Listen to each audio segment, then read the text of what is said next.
हर परिवार में एक प्लान होता है, लेकिन आप एक जीसस लवर या फिर एक गॉड लवर या फिर एक बाइबल फॉलोवर या फिर एक बाइबल लवर अगर आप हों तो एक मास्टर प्लान है। प्लान और मास्टर प्लान में फर्क है। इस कार्यक्रम में वो मास्टर प्लान क्या है देखेंगे। Let's welcome brother MD Jagan. Brother Jagan, welcome to the program. धन्यवाद। प्लान और मास्टर प्लान में फर्क है। प्लान तो सभी बनाते हैं, मास्टर प्लान मतलब मास्टर ही बना पाएंगे। मास्टर प्लान क्या है? मास्टर प्लान यानी masters plan. Masters plan, masters plan परमेश्वर की योजना, परमेश्वर का घर कह रहे हैं ना? परमेश्वर का घर परमेश्वर की योजना है। परमेश्वर की योजना के बारे में हमने पहले एपिसोड में देखा एक है, पार्ट देखा। और वो है उत्पत्ति 2:15 में मनुष्य को क्यों बनाया गया। इस तरह से बहुत ही महत्वपूर्ण बात को देखते हैं। वाटिका में काम करे, कल्टीवेट और रक्षा करे, कीप इट, ये कहता है। वाटिका में काम करे और उसकी रक्षा करे। काम करने के बारे में हमने पिछले एपिसोड में देखा था, डीपली देखा। रक्षा करना क्या है यहीं शुरू होता है, यहाँ शुरू मास्टर होता प्लान है। शुरू होता है। जी हाँ, क्योंकि देखिए कई बार हम में बहुत ही बड़ा ड्रॉबैक है। हम सबकी देखभाल करते हैं पर परिवार की नहीं। सब कुछ की सुरक्षा के लिए ही तो परिवार है। ये ऐसा परिवार है के लिए कि तो सब परिवार के लिए सबकी देखभाल करते हैं पर परिवार की नहीं करते। ओके। अलमारी बंद करते हैं ना, करते हैं ना, वार्डरोब बंद करते हैं क्या? घर से बाहर जाते समय घर को बंद करते हैं, कार से निकलने पर कार को वो भी करते हैं। हम उससे चेक भी करते हाँ, हैं, है ना? फोन लॉक करते हैं ना, हाँ कोई न देखे इस तरह से उसे लॉक करते हैं ना। हाँ, बेसिकली लॉक करते हैं। पैटर्न वो के अपने आप साथ लॉक हो में जाता है। अपने आप लॉक हो जाता है। पैटर्न लगाकर फिंगरप्रिंट से लॉक कर देते हैं। इन सारी बातों को देखते हैं। इसी का नाम तो ध्यान रखना है। अलमारी में जो है उसकी रक्षा करना, जो घर में उसकी रक्षा करना, अपनी कार की रक्षा करना, फोन में जो डेटा है, कॉन्टैक्ट्स हैं, उनकी रक्षा करना, इतनी सब रक्षा करते हैं ना। पर परिवार की रक्षा के लिए क्या करते हैं? अच्छा सवाल है। अगर पूछे कि आपने अपने परिवार के लिए क्या किया, तो कहते बेटे के लिए घर खरीदा, बच्चों के लिए बहुत पैसा जमा किया है, हर एक शहर में मेरा एक एक घर है, कहते हैं। मैं जिस किसी शहर में जाऊं उस शहर में मेरा अपना घर है। पूछे तो इस तरह से कहते हैं। तो मैंने घर खरीदा है। एक भाई ने बात करते समय मुझसे कहा, भाई 3 पीढ़ियों के लिए पैसा जमाया है। मैं तो कुछ नहीं लेकर आया था, नाती पोतों के बच्चों के लिए भी पैसा जमा रखा है। गुड, फाइन फाइन, मैं इसमें कुछ गलती नहीं निकाल रहा हूँ। राइट, ओके, ठीक है। क्या ये आपको बचाएगा? ये मेरा सवाल है कि ये आपकी रक्षा करेगा? ठीक है, 3 पीढ़ियों की संपत्ति के लिए डॉक्यूमेंट्स आपके पास हैं, उसे क्यों ताला लगाते? वो आपकी सुरक्षा के लिए है। वो आपकी देखभाल करेंगे या आप उनकी देखभाल अच्छा करेंगे? सवाल है ना? तो इसी तरह से हम ये नहीं जानते हैं कि हमारे परिवार की देखभाल कौन करेगा। फाउंडेशन ही थोड़ा स्लिप हो रहा है। जो पैसे कमाए वो मेरे परिवार के लिए, इस तरह सोचते हैं, है ना? बच्चों की सुरक्षा के लिए वो पैसा जमा करके रखते हैं, ये सोचते हैं, है ना? लेकिन क्या ये उनकी देखभाल करेगा? देखे तो एक सरल उदाहरण है। कोरोना आया था तो किसने देखभाल की? परिवार ने ही बचाया। एक दूसरे को देखकर एक साथ खड़े हुए, इससे ही तो हम बचे। उन्होंने ही देखभाल की। कहा जाए तो हम बाहर नहीं गए, इसलिए भी बचे। देखिए, पैसा था, कार थी और क्रेडिट कार्ड था, सोना था, पर आईसीयू में बेड नहीं था। बस एक बेड चाहते थे, वो भी नहीं मिला। ऑक्सीजन नहीं है। ऑक्सीजन नहीं था। इतना ही नहीं, कौन हमें बचा सकता है, इसे समझने की जगह पर हम आ पहुंचे हैं। समझे बिना भी कुछ लोग दौड़ रहे हैं। देखिए, किसी समय ऐसा होता है कि हम गलत दिशा में चले जाते हैं। गाड़ी से जाते समय देखिए, कहीं देख रहे थे और रॉन्ग रूट में चले गए। ये स्वाभाविक है। कुछ समय के बाद आपको पता चलता है कि मैं तो गलत जगह पर आ गया, बात करते करते गलत मोड़ लिया। क्या आप मुझे नहीं बता सकते थे? ये कहते हुए आप यू टर्न लेते हैं और सही रूट पर आ जाते हैं। इसी तरह से जीवन में ऐसी कुछ स्वाभाविक बातें हैं। इस तरह जाना तो स्वाभाविक है। अब ऐसी जगह पर आ जाते हैं कि यू टर्न लेना है। हम उस जगह पर पहुंच जाते हैं। वी मस्ट नो, मेरे परिवार को बचाने का क्या अर्थ है, इस तरह कहते हैं। देखिए, इसमें भी उदाहरण है। उत्पत्ति अध्याय 2 और अध्याय 3 में। वापस फाउंडेशन पर ही। जी हाँ, यही फाउंडेशन है मास्टर के पास आ गए, जो स्वामी से आता है, क्योंकि वही अपनी योजना बता सकते तो हैं। मास्टर प्लान के बारे में हाँ, क्लियरली क्लियर है। उत्पत्ति 2:15 हमने पिछली बार पढ़ा था कि वो उसमें काम करे और उसकी रक्षा करे। इस तरह कि उसमें काम करे और उसकी एक रक्षा ही लाइन करे। में पढ़ लेते हैं। एक ही लाइन में पढ़ लिया। ये रक्षा करे, ये तो इंग्लिश में आया है कीप इट, और कुछ अनुवाद में आया वॉच इट। कई जगह पर रखना मतलब दिखाना, एग्जीबिशन, दिखाने के लिए, इस तरह अर्थ है। इसे ध्यान से रखना, यही तो अर्थ है। अब ये आदम, ये छोटा विचार सोच के देखिए, आदम हवा नहीं बनाई गई थी, आदम ही था। अभी हम आदम पे ही है। सिर्फ आदम। अब इसमें हवा को जोड़ दीजिए। उसके बाद में उसने हवा को बना रिसीव दे दिया, सहायक दिया। अब इन दोनों को किसकी रक्षा करनी थी? किसके लिए उन्हें रक्षा करनी थी? दुनिया में दूसरा मनुष्य नहीं था, केवल ये दोनों ही थे। उनके कोई शत्रु नहीं थे, एनिमी नहीं थे। तो क्यों उन्होंने रखवाली करो, कल्टीवेट करो कहा? तुम इसकी रक्षा करो, ये शब्द क्यों उपयोग किया गया? तो कहीं ना कहीं एक मास्टर प्लान में कुछ होने वाला है, सतर्क रहो भाई, ऐसा कह रहे हैं। एग्जैक्टली इतना ही। अब जैसे कि हम इस पर बात कर रहे हैं, चलिए इसे वचन से देखते हैं। दूसरा कुरिन्थियों की दूसरी पत्री में देखिए 11वें अध्याय में पौलुस इस विषय के बारे में हमें बताता है। दूसरा कुरिन्थियों अध्याय 11 में वचन 3 और 4 में देखिए, हम दूसरा और तीसरा वचन भी पढ़ सकते हैं, लेकिन वचन 3 और 4 पढ़ते हैं। परंतु मैं डरता हूं कि जैसे सांप ने अपनी चतुराई से हव्वा को बहकाया, इस तरह से कहता है। किस तरह से सांप ने हव्वा को बहकाया, इसके विवरण में रक्षा करे ये शब्द आता है। ये कैसा है पूछे तो उत्पत्ति की किताब अध्याय 3 वचन 1 में वचन कहता है, यहोवा परमेश्वर ने जितने बनेले पशु बनाए थे उनमें सर्प धूर्त था, सर्प बहुत धूर्त था, इस तरह कहता है। परमेश्वर ने इन्हें वाटिका में रखा। जैसे हम सोचते हैं ये छोटी सी वाटिका नहीं थी, उसमें नदियां बहती थी, मतलब बड़ी वाटिका थी, कहीं एक देश था। अब उस वाटिका के बाहर जो था वो तो जंगल था। शहर के बाहर की जगह को हम जंगल कहते हैं, जहां पर जंगली जानवर होते हैं। तो बाहर जितने पशु रहते थे उसमें सांप तो बहुत ही चालाक था, उससे उन्हें सावधान रहना था।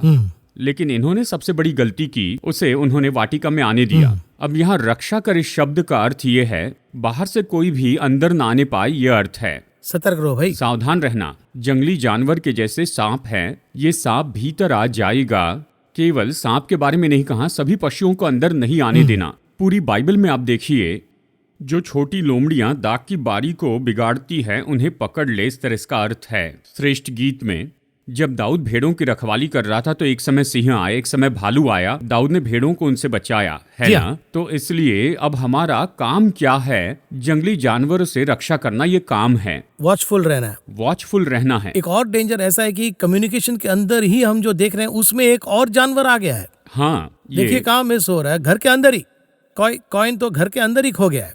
अंदर ही, करेक्ट, एग्जैक्ट वर्ड। घर में वो खो गया था, वो अंदर आ गया था और इन्हें पता भी नहीं चला। यही तो समस्या है। देखिए, हव्वा का सांप से बात करना दूसरी बात है, सांप अंदर कैसे आए ये सोचना चाहिए था। सबसे पहले तुम कौन हो, तुम वाटिका में कैसे आए, तो हम किससे क्या बात कर रही है बहुत ही मुख्य है। हाँ, ये मैं नहीं कह रहा हूँ, पौलुस ने कुरिन्थियों में कहा है, साफ बोल दिया। स्पष्ट रूप में क्या कहता है, वैसे ही तुम्हारे मन उस सीधाई और पवित्रता से जो मसीह के साथ होनी चाहिए कहीं भ्रष्ट न की जाए। यदि कोई तुम्हारे पास आकर दूसरे यीशु का प्रचार करे जिसका प्रचार हमने नहीं किया, कहता है, तो यहाँ जो आता है वो है डॉक्ट्रिन। अनजाने में ही अंदर आता है, आ जाती है। जो अंदर आ गया उस व्यक्ति से बात करना तो दूसरी बात है, वो क्यों अंदर आया है, यही तो है कीप इट।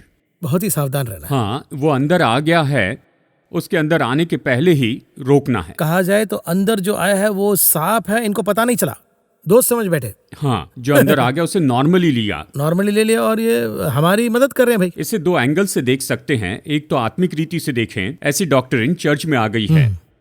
चर्च में ऐसी डॉक्ट्रिन आ गई, इसके बारे में बताता है पौलुस, बताता है। इसे दूसरी तरह से ले, चर्च कौन है? आप और मैं, हम ही परमेश्वर के भवन हम इसे हैं। इमारत समझ रहे हैं। ये सोचते हैं आपके और मेरे अंदर क्या है। मैं फैमिली के बारे में हमेशा कहता हूँ, फैमिली तो फर्स्ट चर्च है।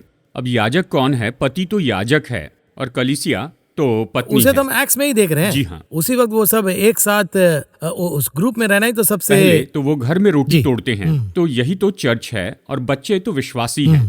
हमें यहीं पर देखना है कि यहाँ पर सांप न आए, ये पहला काम है। यहाँ पर यही तो समस्या है। आप परमेश्वर को ही देखिए। यशा 5:2 में कहता है, आइज़िया 5:2 में, मैंने दाग की बारी लगाई, फलवंत पहाड़ पर दाग की बारी लगाई, उसे बनाकर चारों ओर से बाढ़ा बांधा, फेंस लगाया। फेंस क्यों लगाया? फेंस लगाने का मकसद क्या है? जब हम घर बनाते हैं तो कंपाउंड क्यों बनाते? शायद कंपाउंड वॉल के बिना कोई घर नहीं, पर दरवाजा क्यों लगाते? क्यों उस पर ताला लगाते हैं? जो भी आपका, उसे सुरक्षित रखने के लिए। ये आपका काम है, ये परमेश्वर ने दिया है। बहुतों की समस्या यह है कि परमेश्वर देख लेंगे, वो देख लेंगे, परमेश्वर देख लेंगे। वो तो कह रहे हैं वो देख लेंगे, तो वो आपका काम क्यों करेंगे? आप इसे देखिए, परमेश्वर मदद करेंगे, ये बात सही है। परमेश्वर ने, देखिए, सुलेमान से कहा, राज्य संभालने के लिए कहा, तो वो क्या मांगता है? वो परमेश्वर से बुद्धि मांगता है। तो राज्य करने के लिए परमेश्वर ने उसे बुद्धि दी। मैं राज्य संभाल लूंगा, सुलेमान बाजू हटो, ऐसे नहीं कहा। एक निश्चित समय काल के लिए परमेश्वर ने देखभाल की जिम्मेदारी सौंपी है। लेकिन वो जो ज्ञान है उनके लिए रिवर्स हो रहा है। देखिए, ये वो तो एक अलग ये तो प्रॉब्लम है। बिल्कुल अलग बात है। यहाँ क्या समस्या अगर पूछे तो, रक्षा करने का काम क्या मैंने सही रूप में किया? आदम और हव्वा ने नहीं किया था, सांप अंदर आ गया था। तो कहीं ना कहीं मिस हो रहा है, बेसिकली फाउंडेशन मिस कर दिए। आज घरों में आज तो बहुत से लोगों में सांप रेंगता हुआ आ चुका है। सांप रेंगते हुए कैसे आ गया, अगर ये देखे तो उदाहरण के लिए प्रकाशित वाक्य 13:11 में एक पशु आया भूमि में से, और वो पशु कैसा था, उसके मेमने के से 2 सिंग थे और वो अजगर के समान बोलता था। ओ, एआई वॉइस के जैसे। AI वॉइस के जैसे। अंदर में सांप है, अंदर में सांप है, बाहर से देखे तो मेमने के जैसे है। आज बहुत से परिवार इसी कारण टूटते जा रहे हैं। यही बात है, किसे अंदर आने दे, किसे किस हद तक आने देना है, ये भी एक विषय होता है। किससे बात कर रहे हैं, किससे बात कर रहे हैं, ये तो जानना चाहिए ना। बच्चों को भी पता होना है, माँ बाप को भी पता होना है। आज हमारे पास बड़ा ड्रॉबैक है, बहुत से लोग, मेजर, केवल 10% लोग सावधान हैं। क्या है पूछे तो, यदि मैं कुछ पसंद करता हूँ, कोई बात मुझे पसंद आती है, तो फिर मैं यानी उस एक्सट्रीम लेवल तक उसे होने देता हूँ। फैन क्लब के जैसे हो जाएगा। उतनी दूर तक अलाउ करते हैं, है ना। उदाहरण के लिए फोन लीजिए, फोन तो जरूरत है, जरूरत नहीं कहता, किस हद तक फोन आ गया, पति और पत्नी के बीच में फोन आ गया है। उठते ही फोन को ही ढूंढते हैं, बाइबल फोन तो ही नहीं। है। सोने के पहले आखिरी चीज देखते हैं वो है फोन, उठने पर सबसे पहले फोन को देखते हैं। फोन की जरूरत नहीं, ये नहीं कह रहा हूं, किस हद तक फोन भीतर आ चुका है, मैं तो उदाहरण बता रहा हूं। इसी तरह से यहां से शुरू होकर मनुष्यों के रहने तक ये होगा। अब उन लोगों में विश्वासी भी होंगे और प्रभु के दास भी होंगे, किस हद तक अनुमति देनी है। चाहे परमेश्वर के दास ही हो, उनके घर में, उनके अंदर, चाहे वो कोई संदेश सुन रहे हैं, ऑनलाइन पे संदेश सुन रहे हैं, उसकी भी आपके घर में एक लिमिट होती है।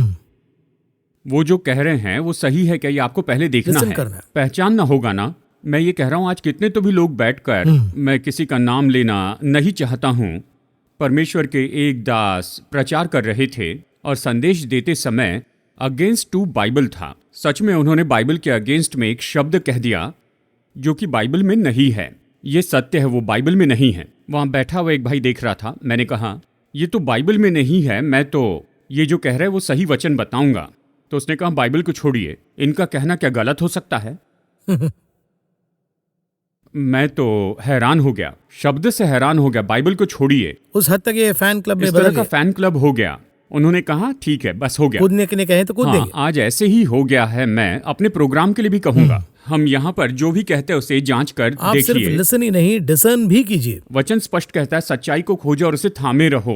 पहले देखे कौन अंदर आ रहा है, कौन बोल रहा है, क्या बोल रहा है। You must know. कोई कुछ भी बोल रहा है, ओके, करेक्ट, फाइन, ओके। आज मैं जो सही कह रहा हूं, एक समय काल में वो गलत होने की संभावना है। अगर कोई है जो गलती नहीं कर सकता, वो तो यीशु मसीह है। इसलिए सभी समय काल में देखिए, कुछ लोग वो इस तरह कहते हैं कि बचपन से ही मैं किसी डॉक्टर के पास में नहीं गया, मेरी बॉडी बहुत ही स्ट्रांग है, ओके, 80 साल तक ये ऐसे रहेगा, ये आशा है, लेकिन कुछ नहीं होगा, ऐसे कह सकते क्या? जी। 70 साल की उम्र में हो सकता है कुछ परेशानी हो, है ना। इसी तरह से आपने देखा होगा, कोई बचपन से कोई गलती नहीं कर रहा है, डॉक्टर इन सही होगी, उनकी सेवकाई भी बिल्कुल सही होगी, पर ये ऐसी रहेगी क्या, इसकी कोई गारंटी है? बहुत बड़े बाइबल टीचर, मैं उस बाइबल टीचर का बहुत आदर करता हूं, वो अभी नहीं रहे, शुरू से ही वचन के बारे में गहराई से समझाना, ये तो उसमें बहुत ही माहिर थे, मैं इतनी सराहना करता हूं। लेकिन एक जगह पर उन्होंने गलत प्रकाशन दे दिया, यानी ऐसा जो बाइबल में नहीं है। परमेश्वर ने मुझे प्रकाशन दिया, इस तरह से उन्होंने बताया। उसी जगह परमेश्वर ने कहा यह गलत है। उस समय मैं समझ गया कि ये तो गलत है, पर सोचिए कितने लोग इसे स्वीकार करेंगे, स्वीकार नहीं करेंगे, नो चांस। जानते हो ये कितने समय से सेवकाई कर रहे हैं, कितना एक्सपीरियंस है, कितना अनुभव है। इसी तरह से परिवार में भी होता है, कई बार होता है। मैं तो अपने बारे में ही बताऊंगा, मैं अपनी माँ से बहुत प्यार करता हूँ। इसका कारण यही है, सिंगल पेरेंट होकर परवरिश की, मैं बहुत प्यार करता हूँ। वो जो भी कहती बाइबल के बाद वही बात थी। ये कब से था अगर पूछे तो, यानी मुझे जब समझ आने लगी तब से, उस तरह केयर करते इस तरह से देखभाल की, यहाँ तक कि मेरी शादी के लिए भी उसी का निर्णय था। इसी तरह से सब चलता रहा। फिर एक समय में कोई विषय आ गया था, उनका डिसीजन तो गलत हो गया, मतलब इतना सही जो बोल रहे हैं वो, हमेशा सही बोलने वाली, एक समय उनका डिसीजन गलत हो गया। वो आपको लग रहा है। मैंने कहा परमेश्वर ने ऐसे नहीं कहा। देखिए उस समय किसी विषय में परमेश्वर ने कहा, देखिए यानी इतने साल तक सही बोलती आई तो क्या अब गलत बोलेगी, ऐसा सवाल आता है ना? क्योंकि वो तो हमारी वेल विशर है ना। जी हाँ, वो तो आपका अपना वो जी। सही है। उनकी निंदा करके क्या होने वाला है? तब क्या होगा? देखिए, वो तो मेरी भलाई के लिए जी कह हाँ, रही जरूर। थी, लेकिन उनके नजरिए से अच्छे के लिए कह रहे हैं। लेकिन वो गलत था। ठीक है। गलत था। प्रभु ने कहा ऐसे मत करो, ऐसा करोगे तो आत्मिक जीवन जाएगा, तुम ऐसा मत करो। तो उस समय मुझे क्या करना पड़ा? उनकी इच्छा के विरुद्ध में जाना पड़ा। मैं इसे नहीं करूंगा। लेकिन वो इसे कैसे लेती है? इतने साल से मैंने जो कहा वो तुमने किया, अभी तुम बड़े हो गए हो, इस तरह बात आती है। वो आ गई थी, मैं प्रैक्टिकली बोल रहा हूं, वो आ गई। अब मुझे क्या निर्णय लेना था?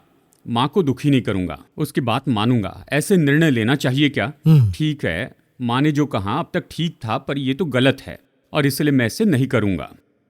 प्रभु ने ये करने के लिए कहा, वही करूंगा। टफ सवाल तो है, लेकिन आप स्पिरिचुअली बात तो कर सकते हैं। लेकिन एक तरफ आपको माँ के बारे में सोचना है, लेकिन परमेश्वर जो कह रहे हैं उसे थोड़ा सा समझाने की कोशिश करेंगे। अगर मैं होता तो प्रभु की बात को मानकर थोड़ा सा शांति से उन्हें समझाने की कोशिश करूंगा। ये एक पार्ट है। इस तरह सभी करेंगे। नहीं माँ, मैं इसे इस तरह करूंगा। जी हाँ। अब आपके लिए भी बहुत सी ऐसी जगह है जी जहाँ हाँ। पर इसकी संभावना होती है।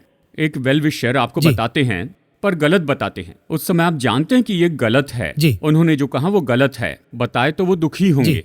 है ना? उन्हें डिसरेस्पेक्ट करने जैसा भी नहीं होना चाहिए। हाँ, इस जगह मुझे कैसे सुरक्षित रहना है? आपका और परमेश्वर का जुड़े रहना ही फैक्ट है ब्रदर। हाँ, हव्वा को यहाँ पर यही तो करना चाहिए था और हर एक परिवार को ऐसे ही करना चाहिए। परिवार में कौन बोल रहा है ये महत्वपूर्ण नहीं है, लेकिन क्या बोल रहा है, कौन अंदर आ रहा है, कौन रेंगते हुए आ रहा है। निर्णय तो परमेश्वर के अनुसार ले। परमेश्वर के वचन से हटकर बहुतों ने सांप को अपने घर में आने दिया है।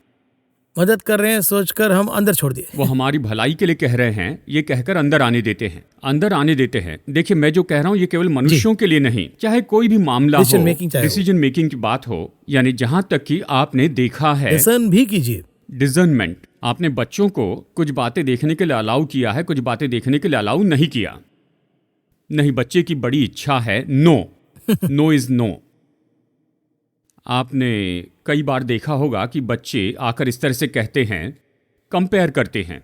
उनके घर में इतना फ्रीडम दिया है, उनके घर में बच्चों की ऐसी परवरिश होती है, और आपने हमें यहाँ गुलामों के जैसे रखा है। उन्हें गुलामों के जैसे नहीं रखा। उन्हें जो अधिकार चाहिए वो हमसे अपेक्षा करते हैं, है ना? वो वर्ल्ड के स्टैंडर्ड में है। हाँ। हम अपने स्टैंडर्ड में परमेश्वर को सोच रहे हैं। अमेरिका में जो अधिकार दिए गए वो भारत में नहीं दिए जा सकते हैं। हमारे कल्चर में हमारी कानून व्यवस्था है, उनके कल्चर के हिसाब से उनकी कानून व्यवस्था है, हम वो यहाँ नहीं दे सकते। इसी तरह से हर एक परिवार में एक ही फॉर्मूला नहीं, हर एक परिवार का अपना अलग फॉर्मूला है। करेक्ट है ना? आपके परिवार का अलग फॉर्मूला, मेरे परिवार का अलग फॉर्मूला। मुझे ये नहीं कहना चाहिए सब परिवार का फॉर्मूला एक ही है। मैं बच्चों के लिए सब अलाउ नहीं कर सकता। मेरे परिवार के लिए मुझे जो करना है वही बात सही है। कहिए कोई पति अपनी पत्नी के लिए यानी 1,500 रुपए का मेकअप सेट खरीदता है, उदाहरण के लिए कह रहा हूं, मैं खरीद कर नहीं दे सकता। मैं केवल 300 रुपए का अफोर्ड कर सकता हूं। मैं 300 रुपए का लेकर दे सकता हूं। मैं 1200 रुपए उधार नहीं ले सकता हूं एक्स्ट्रा में, है ना? देखिए, शुरू में जब मैं सेवकाई में नया था, हमारे पास उतना पैसा नहीं होता था। वो मेरे परिवार के साथ मुझे शादी में बुलाते थे, पर मैं नहीं जाता था। कारण क्या था? देने के लिए पैसे नहीं होते थे। और सामान्य रूप में हम क्या करते हैं, 500 रुपए लिखाते हैं, 200 रुपए लिखाते। मैं नहीं लिखाता था, शादी में ही नहीं जाता था। और फिर ऐसा समय आया, वो तो फोर्स करने लगे, नहीं भाई आप जरूर आइए, ऐसे कहा। पैसा नहीं था, सच में पैसा नहीं था। मैं जाता, खड़े रहता, पर खाना नहीं खाता। क्यों पूछे तो देखिए, मैंने अपने परिवार के लिए यही रखा है और यही सही है। करेक्ट। आपका अपना कुछ डिसीजन तो आप लेते ही हैं। जी हाँ, मुझे उधार नहीं लेना चाहिए, इस तरह से मेरे अंदर विचार आता। इस तरह से कहिए, उदाहरण के लिए मेरा बेटा आता है, सबने कार खरीद ली है, आप भी कार खरीदिए, EMI में लीजिए, मैं ऐसे नहीं लूंगा। तब मैं कहता मुझे कार नहीं खरीदनी है, एक समय की बात है, नहीं खरीदूंगा कहाँ? मेरे परिवार के लिए वही सही था। EMI में लेकर हर महीने हफ्ते चुकाता, परेशान होता, नहीं मैं शांति से रहूंगा। इसी तरह से हर एक परिवार का अपना अपना डिसीजन है। इस तरह से आपको सुझाव देने के लिए वो पॉजिटिव रूप में आते हैं। पतरस यीशु के पास में आया और उसने कहा, क्रूस पर मरने के बारे में यीशु ने बताया, तो पतरस ने कहा, ये बात तुझसे दूर रहे। एक अच्छे इंटेंशन से कह रहे हैं। अच्छा इंटेंशन था। तब यीशु ने क्या कहा, ऐसे मत बोल, इस तरह से उसे डांटा। पतरस इनको एडवाइस कर रहे हैं। प्रभु को एडवाइस दे रहा था। वो उसे बाजू में लेकर गया, बाजू ले जाकर सलाह दी, कहा कि ऐसा ना हो। देखिए, 10 मिनट पहले ही पतरस कौन था पूछे तो उसने प्रकाशन पाया था। प्रभु ने पूछा, तुम क्या सोचते हो कि मैं कौन हूं? और यही सही कह तो रहे हैं। इसी ने कहा था, तू परमेश्वर का पुत्र है। तो प्रभु ने इसे कौन सा सर्टिफिकेट दिया? ये लहू और मांस ने नहीं, पर स्वर्ग ने तुम पर प्रकट किया। इसका ये अर्थ है, तुमने स्वर्ग से प्रकाशन पाया। तुम्हारा डायमेंशन का लेवल ही कुछ अलग है। हाँ, अब जरा सोच के देखिए, इसके बाद अगले मिनट ही अगले ही मिनट में वो किस तरह की सलाह दे रहा है। जिसने प्रकाशन पाया, स्वर्ग से प्रकाशन पाया, कौन? पतरस। उससे अगली सलाह कौन सी आई? अगर ये पूछे तो, मैं क्रूस पर मरूंगा, ऐसी बात अगली बार नहीं कहना, समझ गए? सच में इसी तरह से कहा, बाजू ले जाकर गुस्से में बोला, मरने के बारे में इस तरह से अगली बार कोई बात मत करना। कितना बड़ा प्लान है। देखिए, और ये तुम्हें तो ऐसी बात थी, परमेश्वर का ये स्वर्गीय प्लान था। प्रेम के नाम में वो इसे तोड़ रहा था। कौन? जिसने प्रकाशन पाया। कौन? मुख्य चेला। कौन? जो उसके साथ में था। वो भी किसको? क्राइस्ट को ही। मसीह के लिए। यहाँ पर प्रभु ये कहने के लिए बिल्कुल तैयार हो गए कि शैतान मेरे पीछे चला जा। सीधा बोल दिए। स्ट्रेट। प्रभु यीशु ने मजाक में नहीं कहा। उसने कहा उसके पीछे कारण है। निश्चय ही जैसे शैतान ने सर्प के रूप में हव्वा से बातें की, उसने पतरस के द्वारा बात की। उसे सेंस कर दिए। यीशु ने सेंस कर लिया। हव्वा को तो यही करना चाहिए था, शैतान मेरे पीछे चले जा। यीशु ने यहाँ पर कहा, इस सलाह की मुझे जरूरत नहीं, ये परमेश्वर की इच्छा के विरुद्ध में है, प्रभु राज्य के विरुद्ध में, शैतान पीछे चले जा। यही बात हर एक फैमिली को कहने के लिए रेडी रहना है। कई बार करीबी लोगों को ये कहना होगा। थोड़ा सा हिम्मत भी चाहिए। हिम्मत चाहिए, साहस चाहिए, क्योंकि परिवार तो परमेश्वर की योजना में है। इसका मतलब मैं गॉड के साथ जब क्लोजली वॉक करता हूँ तभी ये प्रभु से आया है, ये इसे छोड़ दो भाई, ऐसा हमें कॉन्फिडेंट रहना होना चाहिए। देखिए, जैसे कि मैंने शुरू में कहा था, इस सांप को किसने बनाया था? परमेश्वर ने नहीं बनाया। इसका कौन उपयोग कर रहा था? शैतान उपयोग कर रहा। ये सेंस होना चाहिए। कौन यूज कर रहा है? मेरे परिवार की ये जरूरत है, मुझे डॉक्टरिन चाहिए। देखिए, कई बार मैंने ये देखा है, वो तो सलाह देने के नाम से आते हैं, उन्हीं के कारण ज्यादा परिवार टूट जाते हैं। ज्यादातर टूट जाते। 10% अच्छी सलाह देते हैं, जेन्युइन होते हैं। बहुत से लोग सलाह देने के नाम से पूरी तरह से परिवार को तोड़ देते हैं। एक और बात, एडवाइस देने वाला हो तो भी हमें उस लेवल तक सेंस करना होगा, डिसर्नमेंट होना होगा। यही कह रहा हूँ, सलाह देने वाला व्यक्ति कौन है और क्या उनकी सलाह सही है। दूसरी बात, आप अंदर क्यों अलाउ करते हैं? देखिए, मैं अक्सर कहता हूँ, शुरू में मैंने गलती की है, नहीं कि ऐसी बात नहीं है।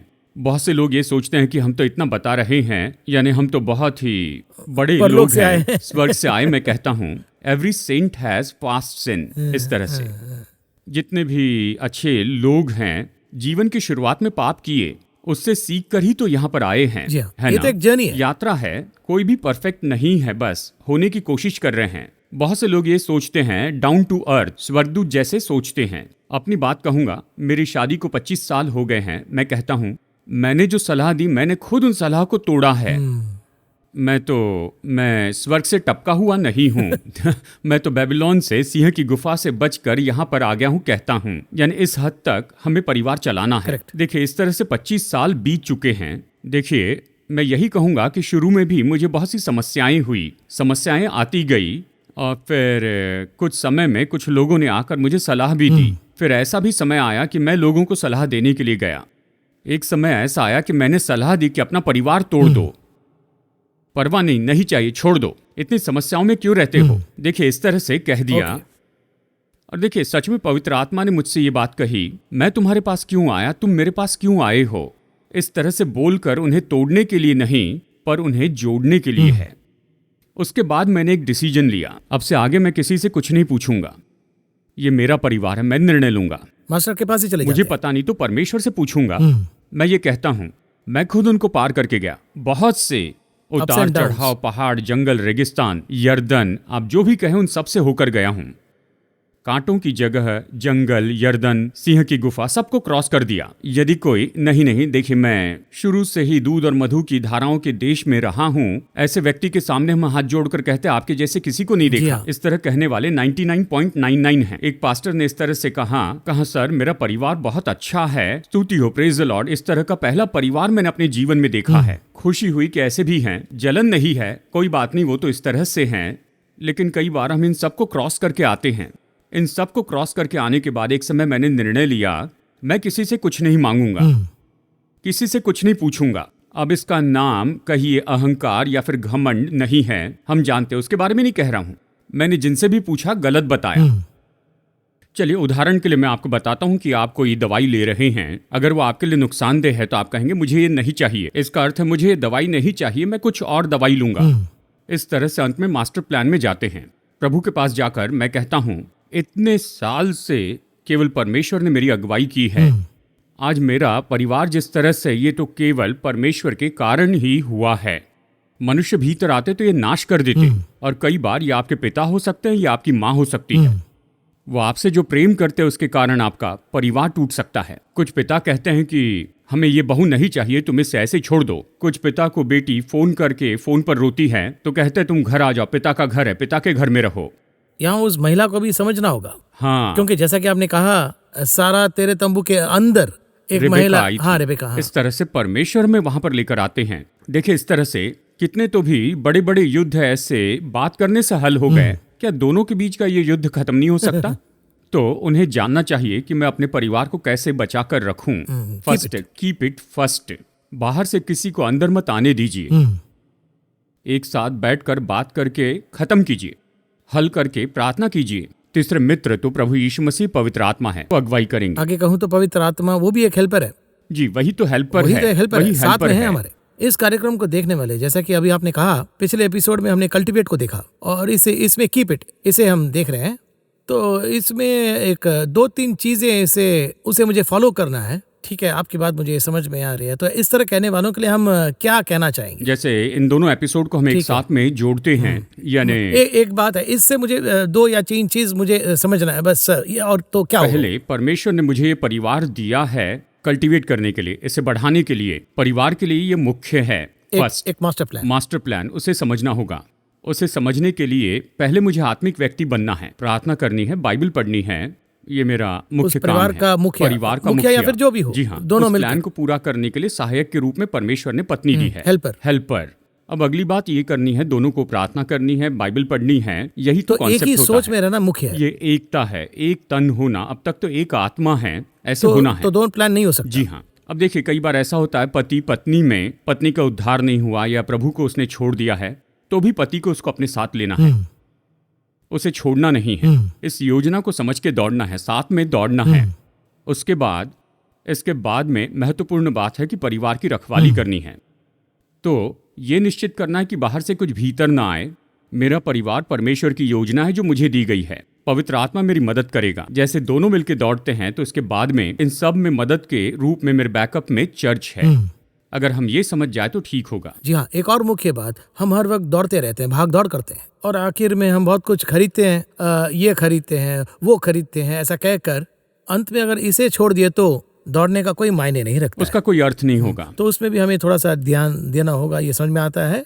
और यहाँ 2 टेक अवे है, मतलब कल्टिवेट एंड कीप इट, बहुत ही डीप शब्द है, और ये 2 एपिसोड्स आई थिंक फाउंडेशन में बना है। एक और बात, परमेश्वर के साथ हम जितना निकट जाकर बात करते करते हमें पता चलता है कि वो यही बात कह रहे हैं, और केयरफुली हम किसे अंदर छोड़ रहे हैं ये भी साफ पता चलता है। इन दोनों बातों को समझ ले तो हमारे परिवार के लिए भी एक बड़ा मास्टर प्लान है, ये हमें पता चल जाएगा।